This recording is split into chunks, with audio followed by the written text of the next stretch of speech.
So this is the other thing I need to solder right here. Is this DS. It needs a new charge port.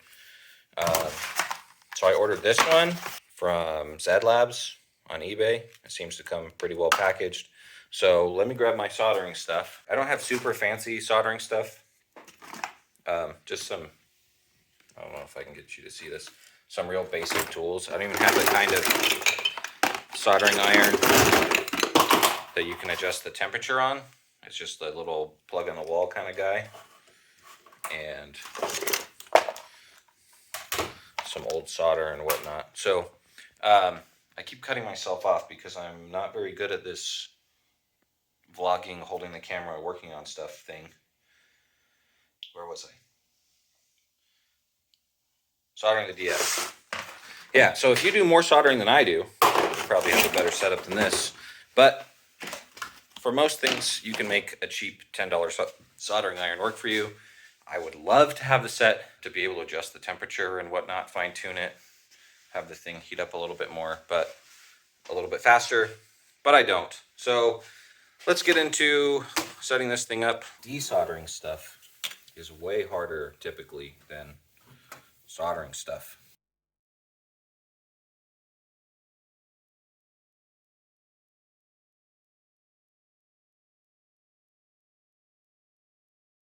These DS's have kind of a weak charge port.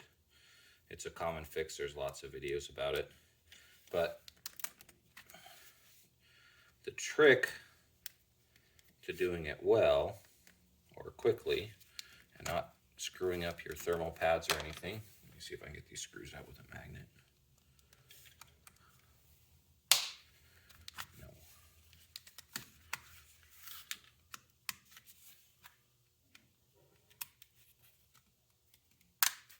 There we go. They're retained in there.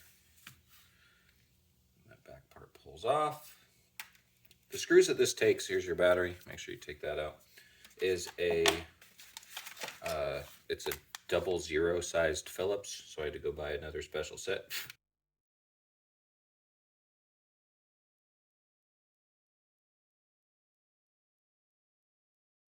I at least commend Nintendo for making it easy to replace the battery, but I'm having a hard time.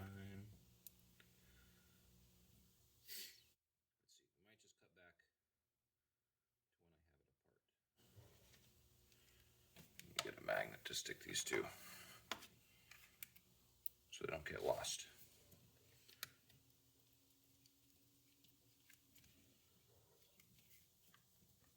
They all look to be the same, so I don't have to worry about putting them back in a specific order.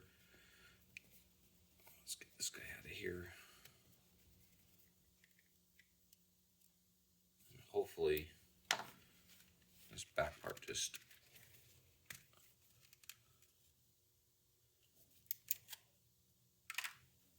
disassembles. There's another screw right here behind the cartridge, which is the black screw, so we'll keep that in mind. And then see if we can get a little pry tool in here to get this open. Having messed with electronics a lot in the past, there's probably screws underneath these little rubber pads. Yep. Just trying not to peel those off unless I absolutely had to, but there they are. You have to.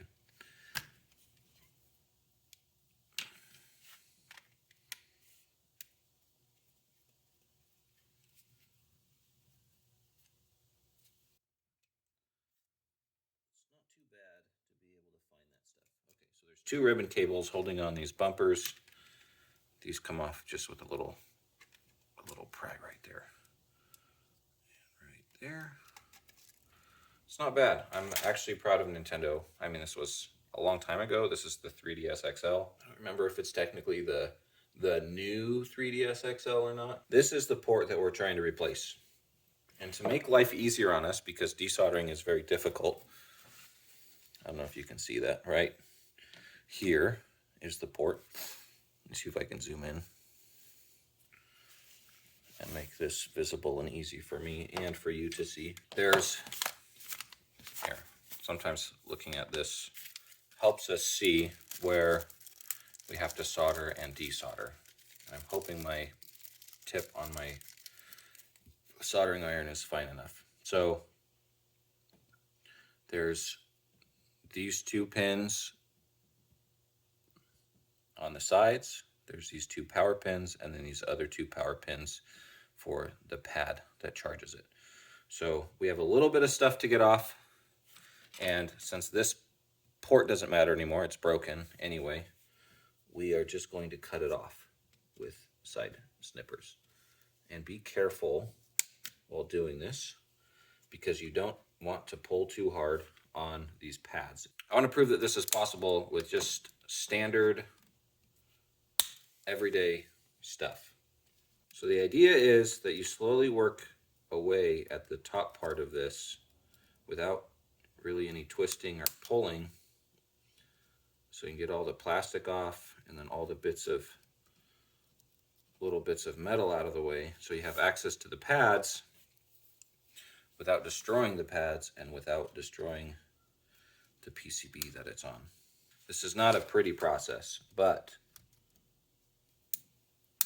it's effective and not expensive. And there's probably going to be hate in the comments like, oh, that's the worst way to do this. You know what? Sometimes you work with what you got. Now the plan is to desolder. I think I have all the pins disconnected from each other, and then I'll be able to get in there with my soldering iron, get a little bit of flux on all these pieces. Don't breathe in this smoke. I'm in a pretty well ventilated garage, but the plan is to use these grabbers and desolder. I hope you can see this. I'm not staring at the camera. One good soldering tip when you're soldering, I don't know, fine electronics like this, is that you're not supposed to heat the pad for more than just a few seconds. And the reason for that is that these little pads are gold plated and have a substrate underneath, and if you heat them for more than that, you'll actually peel the gold. See, look, Flex did it. You'll peel the gold off the pad and ruin the pad. One of the better things to do is to add some solder, and then it helps you clean it off a little easier. I hope you can see this.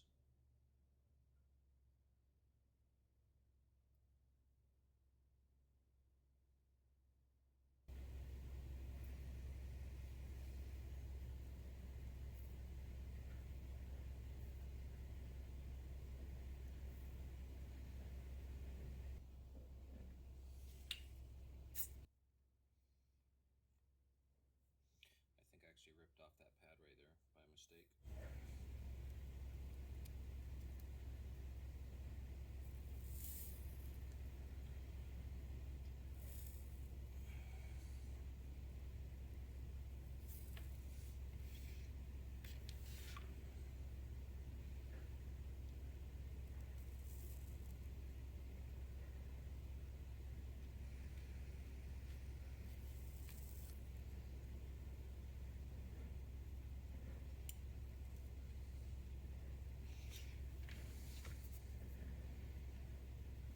Next step, I'm actually going to, this tip is way too big for this. That's what she said. I'm going to put solder on one of the pads. Now, we can set this in place.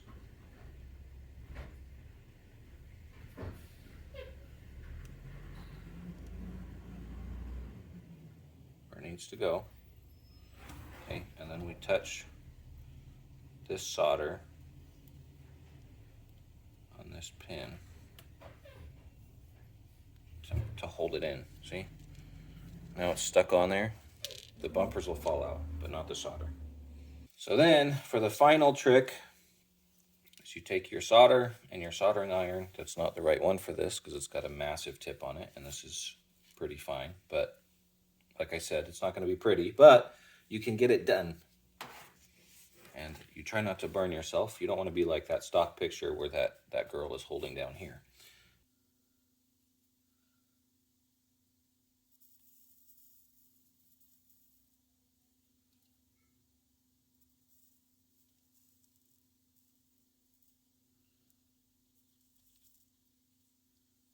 Really hope I can get contact on that. All right, now that that's in officially, let's go test it. Okay, this is a moment of truth. First time I'm plugging it in. And yes, I'm going to do it before I put it together because, well, this isn't my first rodeo. I make sure there's nothing else touching anything that it's not supposed to on the board.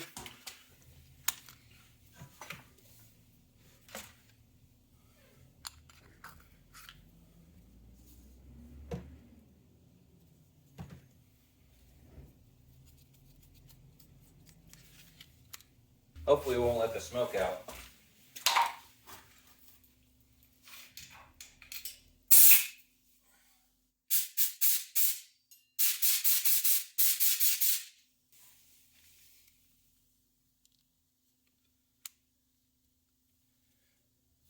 And it's charging.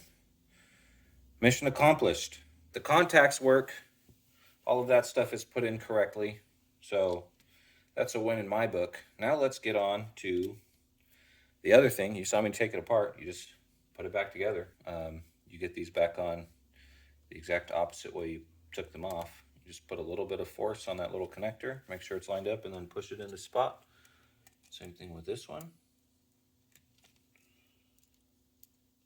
There's all kinds of crazy little PCB plugs, and if you go into engineering and PCB design, you'll get to know all their names. I don't, because I don't do a whole lot of PCB design, especially in the industrial level, because I work more in radio frequency and wireless communications currently than I do in PCB design. And then if you did it right, hopefully everything will snap back together. The port's sitting a little bit high. See, there's a gap there. All right, not perfect, but I don't think I can screw with it anymore to make it perfect without messing something up. So, but the goal for me was always functioning over perfect.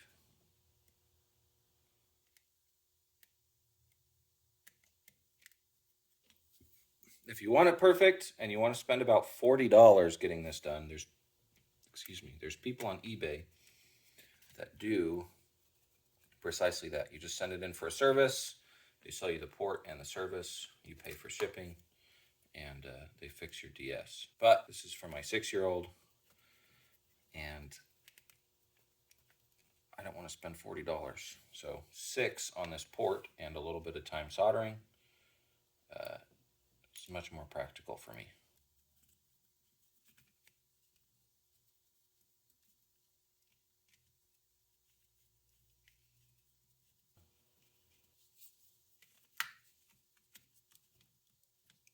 Plug it in time. It should stay lit up for longer than that. There we go. My 6-year-old is going to be ecstatic because he's been begging me to play this because he likes Mario Kart, and he hasn't been able to because we couldn't charge the silly thing. Let's get this. Oh, come on. Let's get this side in first.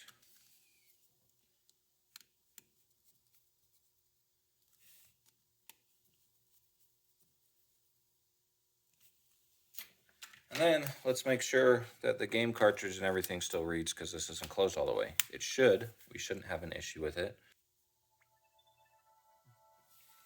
There we go. Reads the cartridge. All done. On to the next thing.